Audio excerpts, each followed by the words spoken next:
ദൈവത്തിരുനാമത്തിന് മാത്രം ഉണ്ടായിരിക്കട്ടെ. എല്ലാ ഓഗസ്റ്റ് മാസത്തിലും പെർത്തിൽ നടക്കുന്ന ഒരു കൺവെൻഷനാണ്, ക്രിസ്ത്യൻ കൺവെൻഷനാണ് പെർത്ത് മെൻസ് കൺവെൻഷൻ. അതിൻ്റെ പ്രത്യേകത എന്താണെന്ന് ചോദിച്ചാൽ, ആണുങ്ങൾ മാത്രം ഒരുമിച്ച് ഒരു ഓഡിറ്റോറിയത്തിൽ കൂടി ദൈവവചനം കേൾക്കുകയും ദൈവത്തെ ആരാധിക്കുകയും അതുപോലെ തന്നെ പാട്ടുകൾ പാടുകയും സാക്ഷ്യങ്ങൾ പറയുകയും പരസ്പരം പ്രചോദനം നൽകിക്കൊണ്ട് ഒരു ദിവസം മുഴുവൻ ഒത്തുകൂടാൻ ഉള്ള ഒരു സാഹചര്യമാണ് പെർത്ത് മെൻസ് കൺവെൻഷൻ. ഇപ്രാവശ്യം 620 പുരുഷന്മാരാണ് ഈ കൺവെൻഷനിൽ പങ്കെടുത്തത്. അതുപോലെ ഈ കൺവെൻഷനിൽ പ്രസംഗിക്കുവാനായിട്ട് വന്നത് UK-യിൽ നിന്ന് മെയ്ഫെയർ എന്ന് പറയുന്ന സ്ഥലത്ത് പ്രീച്ച് ചെയ്യുന്ന ഒരു വ്യക്തിയാണ്. അദ്ദേഹത്തിൻ്റെ പേര് മാറ്റ് ഫുള്ളർ. മാറ്റ് ഫുള്ളർ സംസാരിച്ചത് ഡ്യൂട്രോണമി 7, 8, 9 ഈ 3 അധ്യായത്തിൽ നിന്നാണ്. അതായത് ആവർത്തന പുസ്തകം 7, 8, 9 ഈ അധ്യായത്തിൽ നിന്ന് സംസാരിച്ചു.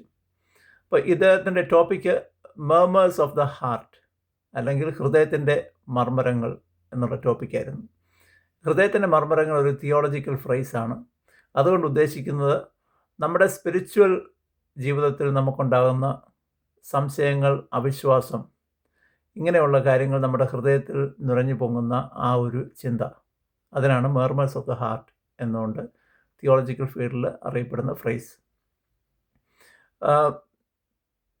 പഴയ നിയമം നമ്മൾ വായിക്കുന്നുടനെ നമുക്ക് സ്ഥിരമായിട്ട് കാണുന്ന ഇസ്രായേൽ ജനത്തിൻ്റെ ദൈവത്തോടൊപ്പമുള്ള യാത്രയും അതിനുശേഷം റിബല്യസ് ആയിട്ടുള്ള ഈ ജനങ്ങൾ ദൈവത്തിനെതിരെ തിരിയുന്നതും ദൈവം അവരെ ശിക്ഷിക്കുന്നതും ആ ശിക്ഷാ പീഡന കാലയളവിൽ അവർ ദൈവത്തെ വിളിച്ച് അപേക്ഷിക്കുകയും ക്ഷമയായിരിക്കുകയും റിപ്പൻറ്റ് ചെയ്യുകയും ചെയ്യും.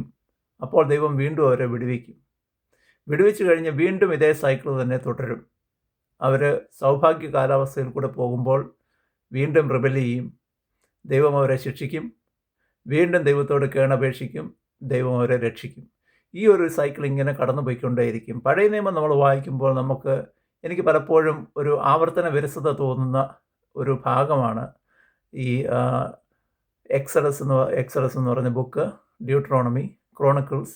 ഇതിനകത്തെല്ലാം ഇസ്രായേൽ ജനത്തിൻ്റെ ഈ അവിശ്വാസവും റിബല്യനും ദൈവത്തിൻ്റെ വീണ്ടെടുക്കലും ഈ ചരിത്രം വീണ്ടും വീണ്ടും ആവർത്തിച്ച് പറയും. പക്ഷെങ്കിൽ ഈ മാറ്റ് ഫുള്ളർ ഇപ്രാവശ്യം ഈ സംഭവം തന്നെ വീണ്ടും അവതരിപ്പിച്ച് അതിനകത്ത് പുതിയൊരു കാഴ്ചപ്പാടിലേക്ക് നയിക്കുവാനായിട്ട് സഹായിച്ചു. അതുകൊണ്ടാണ് ഞാൻ നിങ്ങളുടെ ഇടയ്ക്ക് അത് ഷെയർ ചെയ്യാനായിട്ട് ഉദ്ദേശിക്കുന്നത്. പലപ്പോഴും നമ്മൾ പല കൺവെൻഷനും പങ്കെടുക്കും, നല്ല കൺവെൻഷനാണ് നമുക്ക് മനസ്സിലാകുകയും ചെയ്യാം. പക്ഷേ 2 ദിവസം കഴിയുന്ന ഉടനെ എന്താണ് ഈ കൺവെൻഷന് പറഞ്ഞതെന്നുള്ള ടോപ്പിക്ക് പോലും നമ്മൾ മറന്നുപോകും. അപ്പോൾ അതുകൊണ്ട് നിങ്ങളുമായിട്ടിത് പങ്കെടുക്കുന്ന ഉടനെ എനിക്ക് എൻ്റെ ഹൃദയത്തിൽ അത് കൂടുതൽ ഒപ്പിവെക്കുവാനും ഭാവി സമയത്ത് എനിക്കത് ഉപകരിക്കുമെന്ന് ഞാൻ വിശ്വസിക്കുന്നു.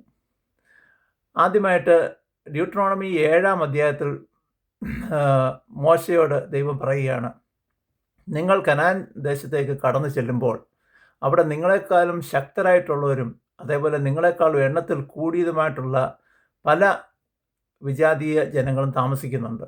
നിങ്ങൾക്ക് അവരെ ഒരിക്കലും പരാജയപ്പെടുത്തുവാൻ സാധിക്കില്ല. പക്ഷെങ്കിൽ ഞാൻ അവരെ നിങ്ങളുടെ കയ്യിലേക്ക് ഏൽപ്പിച്ചു തരും, നിങ്ങൾക്ക് വിജയം സുനിശ്ചിതമാണ് എന്ന് പറയും.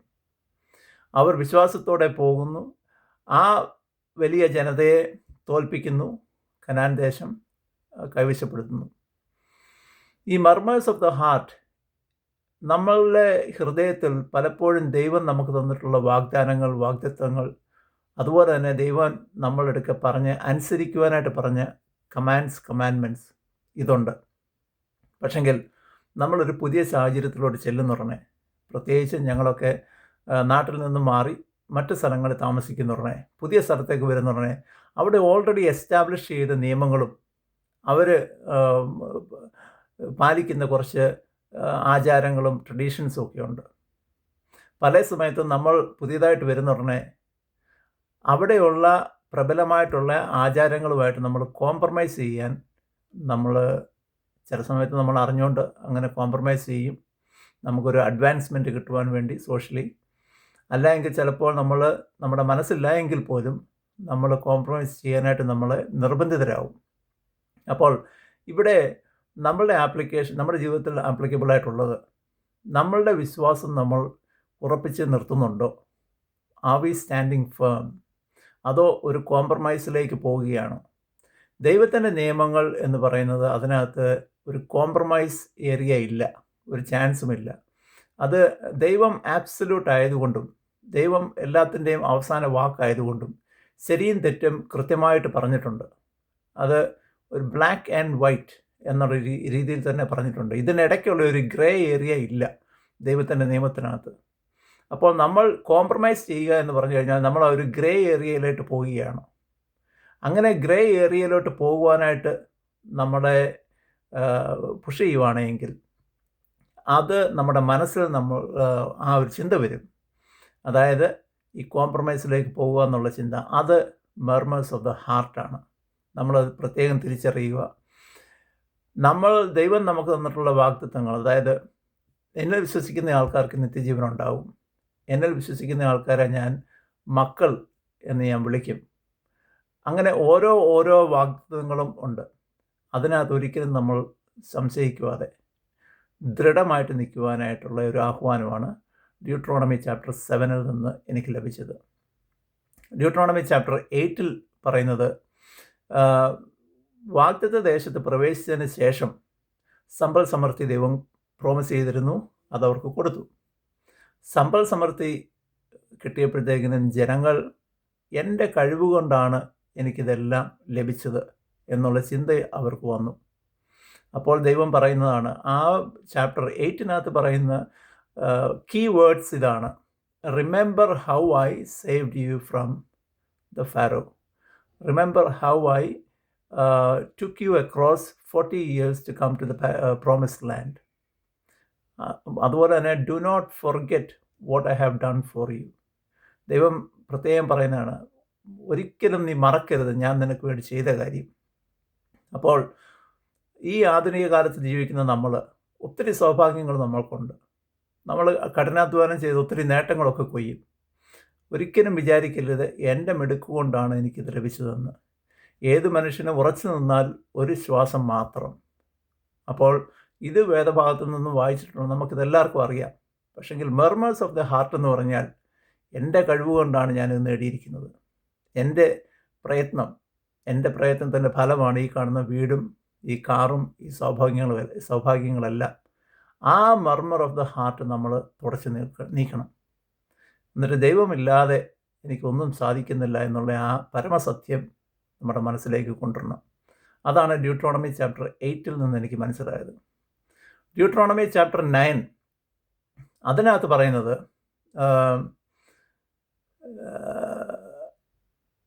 പ്രോമിസ്ഡ് ലാൻഡിലേക്ക് കയറുവാൻ എനിക്ക് സാധിച്ചത് എൻ്റെ നീതിയും ന്യായവും കൊണ്ട് മാത്രമാണ്.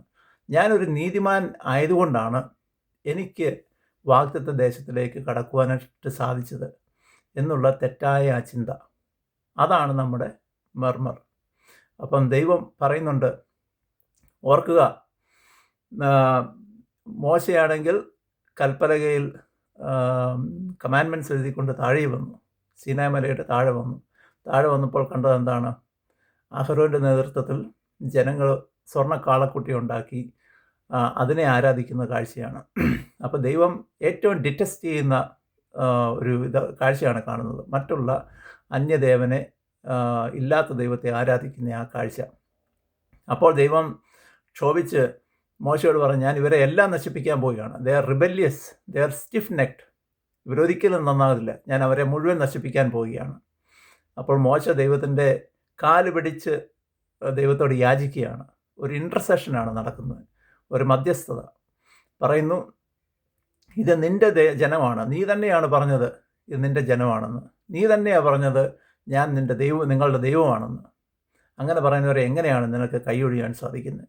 ഒരിക്കലും കൈയൊഴിയല്ല. ഇവർ റിബല്യസ് ആണ്, ഇവരൊരിക്കലും നന്നാകില്ല, അത് ദൈവത്തിന് അറിയാമല്ലോ, ഇവരെ പക്ഷെങ്കിൽ നീ നശിപ്പിക്കരുത് എന്ന് പറയും. അങ്ങനെ മോശയുടെ ആ ഇൻ്റർസെഷൻ കാരണം ദൈവം അവരെ റൈറ്റിയസ്നെസ് കൊടുക്കും, നീതീകരിക്കും. ആ ഇൻ്റർസെഷൻ കൊണ്ട് മാത്രം നീതീകരിച്ച് അവരെ വാഗ്ദത്ത ദേശത്ത് പ്രവേശിക്കുവാനായിട്ട് അനുവദിക്കും. അപ്പോൾ ഈ കാലഘട്ടത്തിൽ ജീവിക്കുന്ന നമ്മൾ ഒരിക്കലും നമ്മളുടെ നീതി കൊണ്ടാണ് നമുക്ക് സ്വർഗരാജ്യത്തിൽ പോകുവാൻ സാധിക്കും എന്ന് വിശ്വസിക്കരുത്. നമ്മുടെ ഹാർട്ടിലെ മർമർ ഇതാണ്: ഞാൻ നീതിമാനാണ്, ഞാൻ മറ്റുള്ളവനേക്കാളും മെച്ചപ്പെട്ടവനാണ്, അവൻ കൊലപാതകിയാണ്, അവന് ആ പാപം ചെയ്യും, അവൻ ഈ പാപം ചെയ്യും, ഞാൻ അവനേക്കാളും മെച്ചപ്പെട്ടതാണ് എന്ന് വിചാരിച്ച് നീ നീതിമാനാണെന്ന് നീ ഒരിക്കലും വിചാരിക്കരുത്. നിനക്ക് നീതീകരണം ലഭിക്കണമെന്നുണ്ടെങ്കിൽ അത് യേശുക്രിസ്തുവിൻ്റെ മധ്യസ്ഥത കൊണ്ട് മാത്രമാണ്.